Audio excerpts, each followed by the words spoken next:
I could spend a day on this section we're going to spend 40 minutes on. The distinction between what's possible and what's reasonable is very, very important in legal trials. Very important. Anything is possible. That's why you can't trust it. How do you know you're even here right now? You think you're in this classroom. You went out for a break after Noble's talk, right? You came back in the classroom. You think it's the same classroom? Really? How do you know?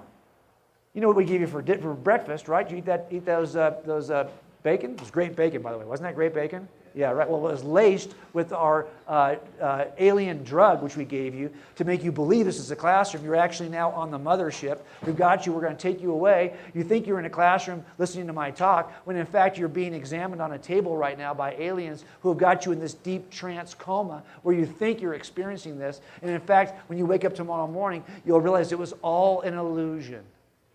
Now, while you're in the alien illusion right now, how do you know you're not in an alien illusion right now? Isn't this at least possible? How would you be able to test it? But we know that's stupid. Possible doesn't matter. Only thing that matters is what's reasonable. Well, guess what? In criminal trials, this is also true. There are lots of things that are possible. I'm in the 3rd week of a criminal trial in downtown Los Angeles. I'm on the 9th floor of their criminal courts building. I'm in the room that they tried O.J. Simpson in. And I've got pretty much... Robert Shapiro is the defense attorney on this case also. It's a 1979 murder. It's in all the papers. It's online. You can Google it. And they want us to focus on possibilities. We have to keep the jury focused on what's reasonable, what's a reasonable inference from evidence. How do you determine what's reasonable? By the way, the standard in trials is not beyond a possible doubt. We convict people beyond a reasonable doubt. If you had to get beyond a possible doubt, you would never convict anybody. There's always unanswered questions in every case. We got to get beyond a reasonable doubt, but you can never get beyond a possible doubt.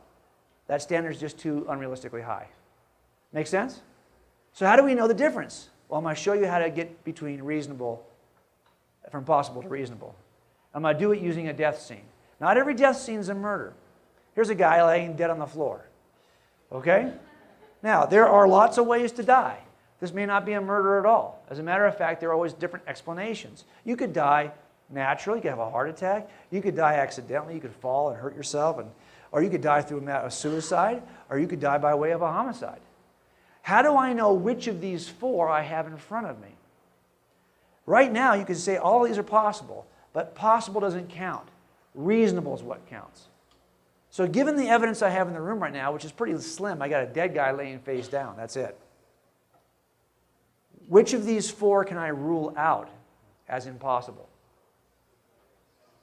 Which one? What if he took pills? Overdosed on purpose. Which one? I can't take out a homicide. What if somebody choked him? He would look like that. What if he accidentally took too many pills? He would look like that. What if he had a heart attack? He would look like that. Do you see right now I cannot rule out anything? Because not only is everything possible, everything's still reasonable. This could be any of those 4 things. Let's change the scenario a little bit. What if I came in this room and I discovered him in a pool of his own blood, centered around his center torso? Well, now if I look at the possibilities, I think I can cross out 1. I can probably cross out natural. Let me change the scenario. Again, I've got this additional piece of evidence. And this is what allows me. This additional piece allows me to rule out the natural. Didn't have it before, couldn't rule it out, but now I can. Okay, what about this? What if I change the scenario? Now, he's got a knife in his back. But it's in his low back, to be fair. Let's go back to our explanations. Look at our evidence again. We have 1 more additional piece. Kind of hard to accident. I mean, you could somehow, it's possible, but I don't think it's reasonable. We can rule that out. What about suicide, though? I mean, I can still reach it. Maybe I don't want to see myself kill myself, right? So let's leave it in. But now, what if I had a guy laying in a pool of his own blood with a knife in his back and he had multiple stab wounds?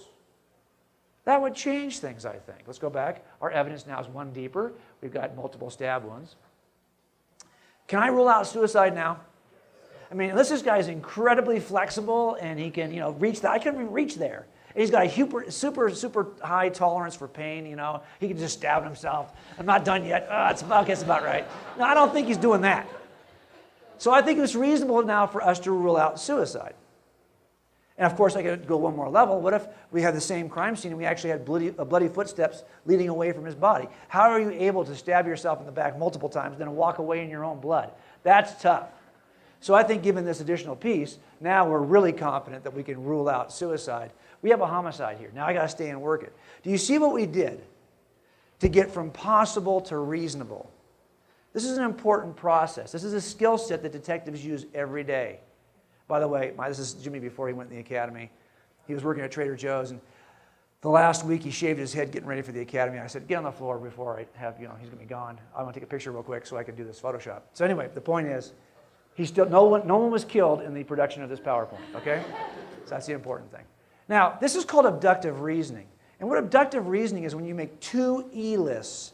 The first E-list is all of your evidences. The second E-list is all of your explanations. And then you have these two lists that you're able to look at. Evidence on one side and explanations on the other. When you toggle back and forth between these two E-lists, you're going to be able to eliminate some of these because they don't make sense in light of these evidences. That's called abductive reasoning. Got it? Now, you'll notice something here. The first three ways you can die by yourself from inside the room. Nobody has to come in that room other than you. All the evidence I should find for the first three should have originated in the room. In other words, if I killed myself, if I accidentally died, if I naturally died of a heart attack, all the evidence for this death will be found. I can do that alone. I don't need anybody else to help me with those things. The only evidence I'm going to have is evidence from inside the room. Make sense? Those first three, I'm going to find evidence from inside the room. But if I have evidence that somebody came from outside the room, I have to at least consider the possibility of a homicide. Because if the cause came from outside the room, then I can't be the cause. If I'm the cause, the evidence stays from inside the room. Now, why is that important? Because we're going to turn a corner. We're going to take a look at a much bigger crime scene. We started off with this one. Now we're going to go into the universe. If the universe is our crime scene, we can do the same process of abductive reasoning. We have to form two evidence lists. Two E-lists, rather. The first will be a list of evidences. We're going to cover one in the next 30 minutes. This one. We have a universe in which there's a beginning. But I think there are 7 more. And I'm writing a book right now. I'm about right here in writing this book. But I think there are 8 pieces of evidence in this big room. Now, if these pieces of evidence can be explained from within the room, like a natural or an accidental or a suicide, then we don't have any intruder. If I can get these things by staying inside the room using just natural forces, which means just matter, physics, and chemistry, then there's no sign of an intruder.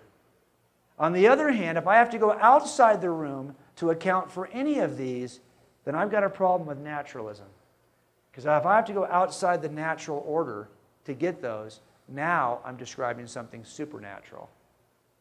Make sense? Same exact process we use in a crime scene to determine if we have an intruder.